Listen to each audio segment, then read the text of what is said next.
I always assumed that this was Muhammad, because when I heard about Doctrina Jacobi way back in the 1990s when I was studying under Dr. Gerald Hottig, we talked about the Doctrina Jacobi, and we assumed that this was Muhammad until some of us, and not myself, but others came and started writing about this time and saying, take a better look. Look at the references. Look and see these two references to an anointed one and also the keys of paradise. This could not be Muhammad.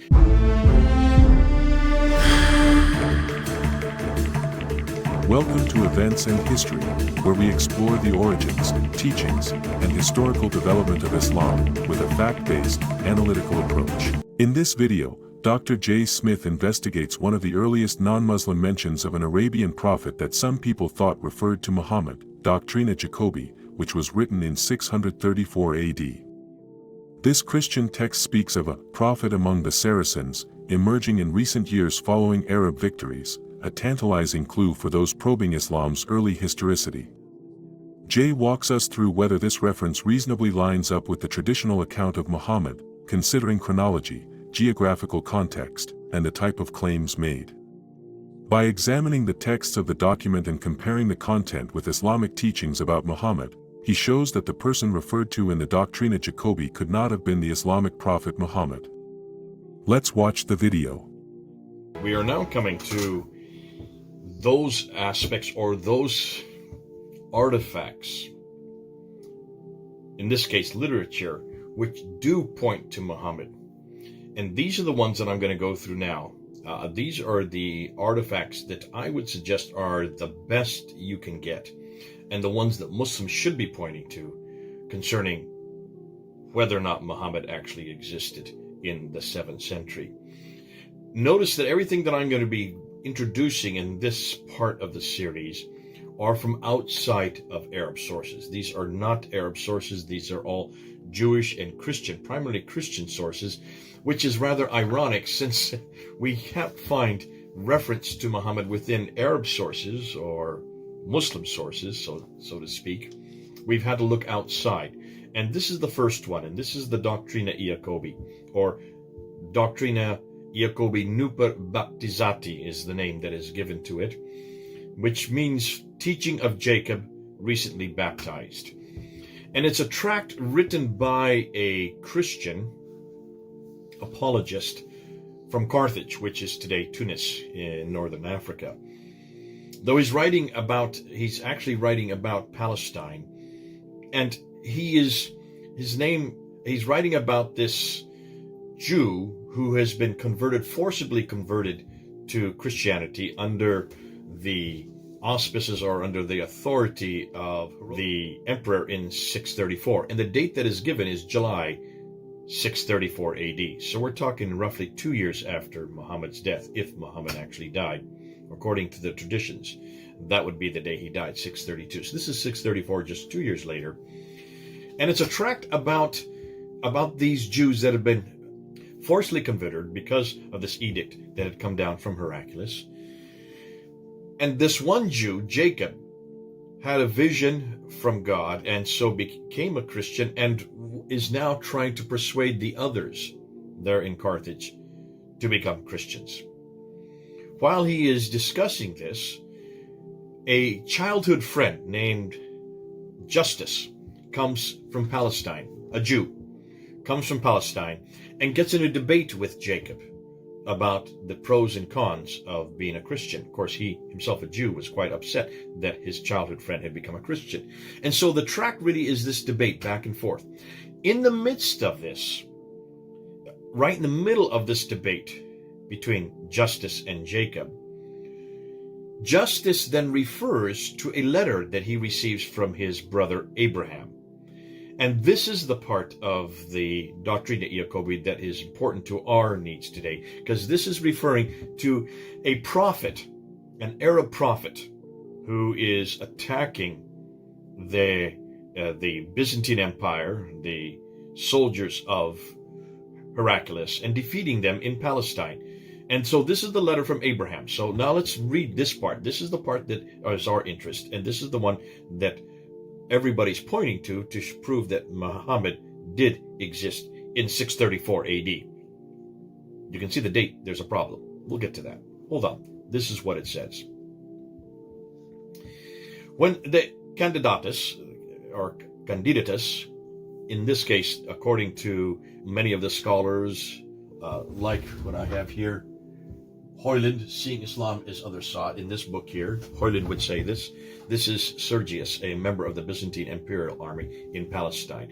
So when the candidatus, this fellow named Sergius, was killed by the Saracens.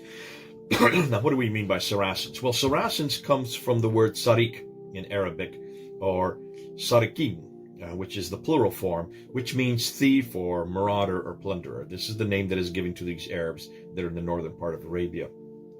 So when this candidatus, this Byzantine imperial member, was killed by the Saracens, I was at Caesarea and I set off by boat to Sycamina. People were saying the candidatus has been killed, and we Jews were overjoyed.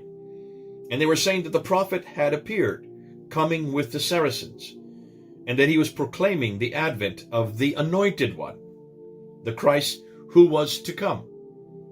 Having arrived in Sycamina, stopped by a certain old man well versed in scriptures, and I said to him, "What can you tell me about the prophet who has appeared with the Saracens?"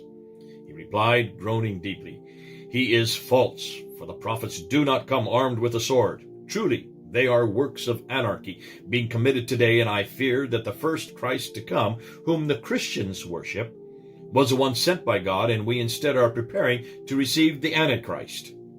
Indeed, Isaiah said that the Jews would retain a perverted and hardened heart until all the earth should be devastated. But you go, Master Abraham, and find out about the prophet who has appeared. So I, Abraham, inquired and heard from those who had met him that there was no truth to be found in this so-called prophet, only the shedding of men's blood. He says also that he, that's the prophet, has the keys of paradise, which is incredible. In other words, which is not credible. So that's the section we're interested in. That's this letter that comes from Abraham, the brother of justice. He just mentions it in this debate that he's having with Jacob there in Carthage, in Tunis, modern-day Tunis. Now, there have been quite a few scholars that have looked at this and tried to unpack and try to ask, well, what are we looking at here? Is this Muhammad? Is this prophet that he's referring to Muhammad? And they have problems. Cronin Cook, in their book on Hagerism, says that they have a number of areas that they confront about this Doctrina Jacobi, or this passage within the Jacobi doctrine. A prophet proclaiming the Christ who was to come, they said, a Jewish Messiah, doesn't make sense. Because in Surah 33, Ayah 40, says that Muhammad is the last prophet. So if this was Muhammad, why would he be talking about a anointed one, a Christ who is yet to come? The anointed one means the Messiah, the Christ. That's what the Christ means, the anointed one. Why would he be talking about someone yet to come, since he is the seal of all prophets? And that's very clear in the Quran itself, in chapter 33, verse 40.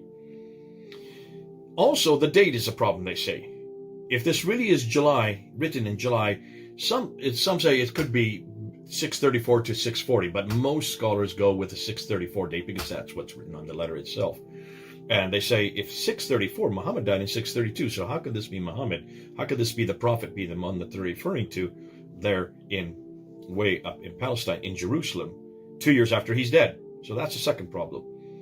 And then the third problem is this phrase, he has the keys of paradise. This confronts everything we know about Muhammad. Muhammad, in the traditions, does not have the key of paradise. So you can see this would confront everything we know about the classical account. Nevo and Koren, Yehuda Nevo and Judith Koren, who have written this book right here, this one here, Crossroads to Islam, Yehuda Nevo and Judith Koren. They go into much more detail into this, and they really confront it on a number of different levels. And what they're saying is that this prophet, that we see in this tract, just this section of it, actually is more of a Jewish or Christian prophet, not a Muslim prophet, on a number of reasons. It fits this Judeo-Christian monotheistic background to begin with. And this idea of the anointed one to come, which is the Christ, or the Christos in Greek, which is the word that's given there. In Hebrew, that would be Mashiach, who is yet to come. Agreeing with what both Cronin and Cook said, this doesn't make sense because there's no way in the world that you have a prophet that comes after Muhammad. So this cannot be Muhammad. This is more likely a Christian prophet or a sectarian prophet that comes out of a Christian environment. Arab, yes, Arab, but an Arab Christian environment. And the word keys of paradise. This comes from the Bible. This is in Matthew chapter 16, verse 19, and it's referring to Peter is the one who has the keys of paradise, which is referring to the fact of his papal authority over the church. That's why the Catholics look to Peter as the one who is referring to. So how could this be Muhammad, since there's no way in the world that this would be acceptable unless, of course, this is within a Christian Judeo or especially Christian environment. What's more, this is written written in Aramaic, not Arabic, because Jews who this was to and this was from, Abraham would have spoken Aramaic. He would not have spoken Arabic. So that for those four reasons, they say that this cannot be Muhammad. So what are their conclusions? Let's look at some of their conclusions. Crone and Cook say this. This testimony is, of course, irreconcilable with the Islamic account of the Prophet's career. We have here older material, a stratum of belief older than the Islamic tradition itself. John Wansborough, considered to be one of the fathers of the whole revisionist school, talks about this idea of prophethood, because the fact that there's this name prophet in the Doctrina Jacobi, he says, hold on a minute, and this is what he says: prophethood was a monotheistic constant, a basic belief, concrete examples of which arose in the area in every monotheistic religion. The specific manifestation, of course, differing from religion to religion. In other words, every leader called himself prophet. In order to get authority, you refer to yourself as a prophet. And that's how you gain your credibility for those who you're trying to lead. And if he was an Arab, all the more so, because he was coming and he was confronting the Byzantine Empire there in Jerusalem, that underneath Heraclius. They would have controlled that area. So he was coming as an Arab who wanted to then usurp the authority of the church there at the Byzantine church. So that's why I say they would, of course, use the word prophet. They would, of course, call themselves a prophet. And, of course, being an Arab, this would have fit right into that milieu at that time, in that period, and in that place. Nevo and Koren, who I referred to earlier, say this, and this is their conclusion. The Doctrina Jacobi, or Jacobi, provides no support for the identification of this prophet with Muhammad. In fact, if one thing is clear, it is that the account in the Doctrina Jacobi does not describe the Muhammad that we know. He could more easily be almost anybody else. In those troubled years, there can have been no shortage of such prophets, appealing to the various Christian and Jewish sects. Then Robert Spencer concludes this. Robert Spencer, that I'll be interviewing on Tuesday, says this: inasmuch as the keys of paradise are more akin to Peter's keys to the kingdom of heaven than to anything in Muhammad's message, the prophet in the Doctrina Jacobi seems closer to a Christian or Christian-influenced messianic millennialist than to the prophet of Islam as he is depicted in Islam's canonical literature. Well, so what's the conclusion?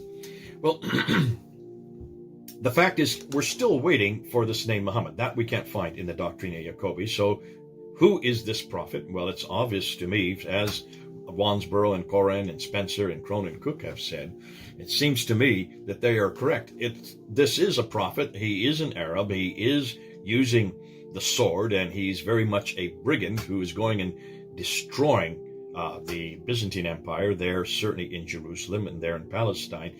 But is this Muhammad? Well, first of all, it disagrees with the tradition. It disagrees with the view of someone coming after Muhammad. That completely confronts the tradition. It also disagrees with this view of Muhammad having the keys to paradise. That is a biblical concept for the person of Peter. So in almost every category, you've got the wrong man at the wrong place doing the wrong thing at the wrong time. What's more, as we've said from the very beginning, there's no reference that this prophet is Muhammad. There's no reference that this prophet came from Mecca. There's no reference that this prophet was a Muslim, or that he followed a religion called Islam, or that he received a revelation called the Quran.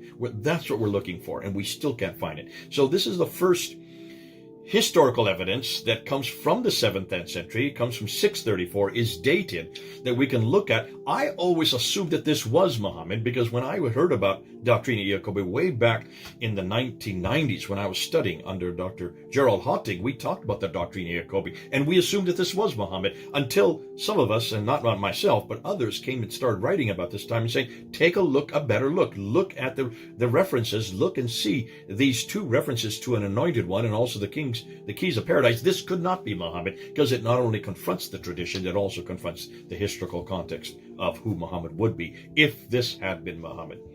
So from what I've seen here, I would have to say this is not Muhammad. Yes, a prophet. Yes, an Arab. Yes, using the sword. Yes, coming up and destroying the Byzantine soldiers there in Palestine, but not the Muhammad of history. Or let me just put it this way, not the Muhammad of the traditions, not the Muhammad of the classical account. So we're going to have to throw that one away. I had always thought it was all these days, and I used to always think that because of the Doctrina, Jacobi, and the writings of Sabaeus, which come later, we're going to talk about that yet to come, I always assumed that there was a Muhammad. There was a man named Muhammad. Was he the Muhammad of the traditions? I would have to say no, absolutely, and he's certainly not the Muhammad, the historical Muhammad that we're looking for.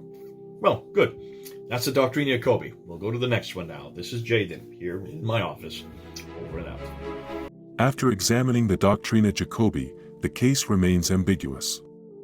While the mention of a prophet among Arabs in the mid-7th century seems to hint at an Islamic prophet, the description of the prophet in the text suggests otherwise. First, it does not mention in the text nor confirm the fuller details found in later Islamic biographies. Secondly, the document is dated 634 AD, which is after the Islam prophet was supposed to have died. Thirdly, and very importantly, it portrays the prophet talking about a coming Messiah, but this is not in keeping with Islamic tradition, since Islam teaches that Muhammad is the final prophet. Fourthly, it talks about the prophet holding a key to the kingdom of heaven, which is a reference to Peter in the Bible and not in keeping with Islamic tradition. If anything, the Doctrina Jacobi points to a Judeo-Christian warlord who identified himself as a prophet preparing for the coming of the Messiah. Like and share so others can see it. Don't forget to subscribe and turn on notification for more Islamic history content. Stay with us. We'll get to the root of this and find out what the standard Islamic narrative on the Islamic Awareness website is hiding regarding the origin of Islam. Jesus is Lord.